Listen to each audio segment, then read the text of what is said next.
Thanks for staying with us and you're welcome back. This is Newsnight Nigeria. We're live in the nation's capital, Abuja. My name is Christian Ogodo. National attention is now focused on who becomes the new Chief of Staff to President Muhammadu Buhari. Arise News has a report on the prominent contenders. Fills the vacuum created by the passing on of Malam Abba Kyari to become the new Chief of Staff to the President.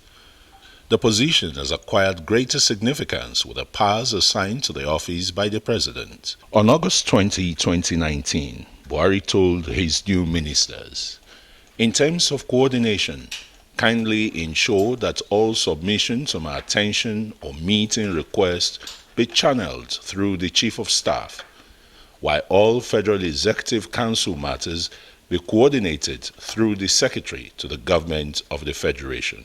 With such influence to wield, the Chief of Staff to the President is seen as a helmsman of the administration.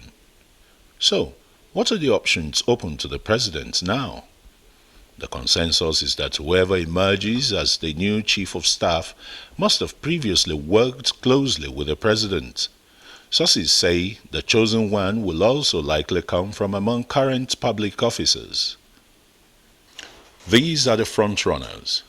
Retired Colonel Hamid Ali, currently Comptroller General of the Nigeria Customs Service. He previously served as a military governor of Kaduna State and was once secretary to the Arewa Consultative Forum. Ahmed Rufai Abubakar, a diplomat and current Director General of the National Intelligence Agency. He had extensive experience working with the United Nations in peace support operations, mediation process, preventive diplomacy and good offices, as well as the promotion of good governance and respect for the rule of law and human rights. Boss Mustafa, a lawyer, businessman, management consultant, politician, and current secretary to the government of the Federation. Adamu Adamu, an accountant, writer, former journalist, public analyst, and currently Minister of Education. Before his appointment as minister, he was a secretary of Buhari's Transition Committee. Suleiman Adamu, currently Minister of Water Resources, he was President Buhari's secretary when he served as executive chairman of the Petroleum Trust Fund. Isa Pantami, Minister of Communications and Digital Economy, said to be a close ally of the President. Babatunde Fashola, a lawyer, former governor of Lagos State, and currently Minister of Works and Housing. Rotimi Amechi, former governor of Rivers State and currently Minister of Transportation. He was Director General of the Buhari Campaign Organization. Babagana Kingibe, a former diplomat and presidential aspirant, he has held key public offices including ministerial positions and secretary to the federal government. And there is one woman in contention, Hadiza Bala Usman, an activist and politician currently managing director of the Nigerian Ports Authority. Will the new Chief of Staff emerge from these contenders, or will there be an unexpected twist? The days ahead will reveal. Okay, let's now go over to London, where Arise News business analyst Bode Oshosami is joining us now. Good evening, Bode. Nice to see you. There are so many there are so many considerations, but in selecting, a man that is going to be the eyes and ears of the president of a nation, ditto Nigeria.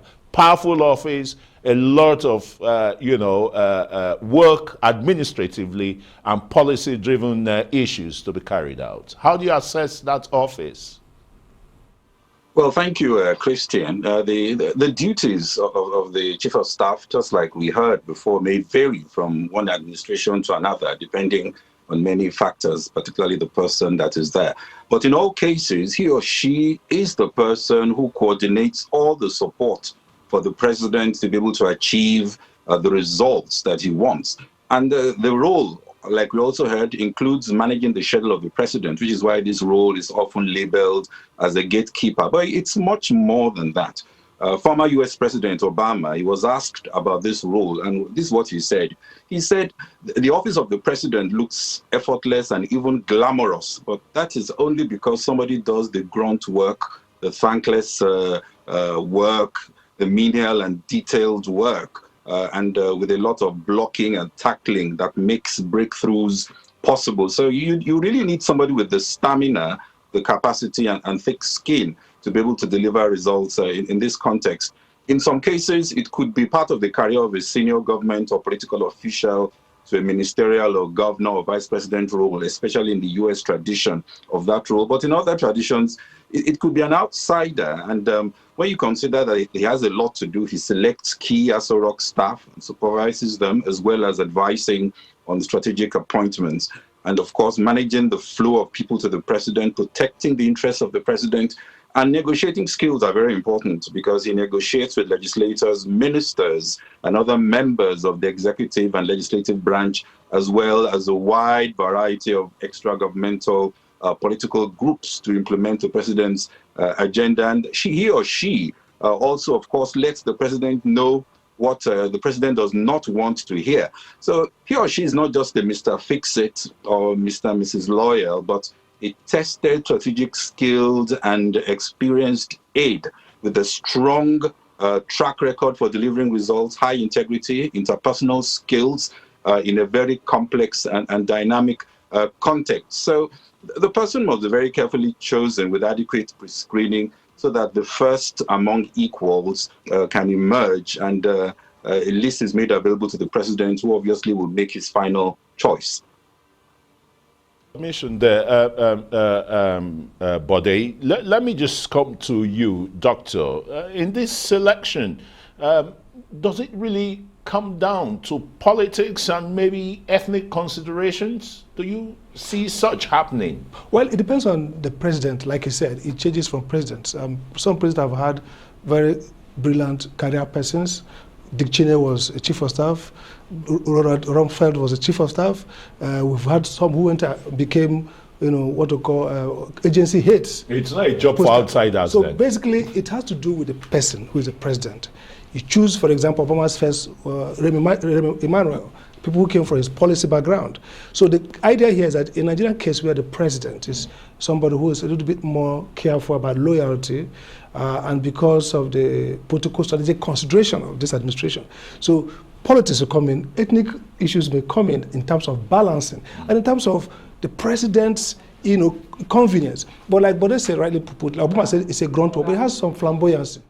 It therefore requires somebody, in this case now we are in a transitional period. We're entering into a war cabinet, basically because of the economic crisis. So you would expect perhaps the right choice would be somebody, like I said, who combines managerial skill, policy skills, as well as peacekeeping, what they can call peacekeeping, floor management skills, because you're going to go down to manage intra-conflicts among aides and inter-conflict between the presidency and other branch of government. So managerial skills come in, conflict resolution skills, but essentially it ties back to the president and what is comfortable. So we can see politics play more role here than it ought to. Ethnicity may play a role. Of course, there are some persons you've listed who might be toxic in terms of perception of people out there. So a president who is trying to hunker down and create more consensus will probably go for somebody who will not be very, very open to attack. A president who is trying to look for big political player who will presage, especially when you're running for second term. The chief of staff doubles also as a political fixer. But not that it's running for anything. Perhaps you're going to look for somebody who has skills, capability to manage policy. A real bridge builder. Absolutely. But very quickly, before we'll go on break, is that the late chief of staff was described as a very dexterous man, sagacious in his presidential dealings. I mean, that was why he was away in Germany to negotiate with Siemens on how to get the power sector in Nigeria really working. But looking for a new chief of staff now at this time, it is coming at a very critical period, not just in the world, but Nigeria inclusive. So how is this really going to affect the selection and the sagacity, economic knowledge, to bring to such office? Well, Christian, like we just heard, we are in a wartime scenario.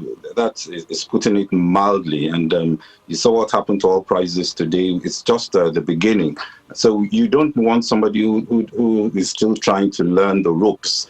And the wrong choice will come at a very heavy cost, and time wasting is certainly something that we hope we will not see with this type of selection. And Nigeria definitely needs an economic and structural reset of sorts. So you need somebody that is creative and able to push change and support the president in building new institutions. And, we've been talking about transitioning to a knowledge economy, transitioning to an innovation economy from a resource-based economy, which is what we have now. These types of things require fresh thinking. And indeed, yes, you could have a political acrobat to help the president land on his feet. But the times, I think, call for more inventiveness, particularly in ideas. So just putting it quickly, you need somebody, a traffic controller for the leader, so there is no go slow on the president's agenda. You need an integrator who is able to connect work streams so that they don't become siloed, so you don't have groupthink, and can facilitate diverse ideas to get the best. And then, of course, you need a very good communicator to link the leadership team and the broader and complex array of diverse stakeholders, and of course, a good listener.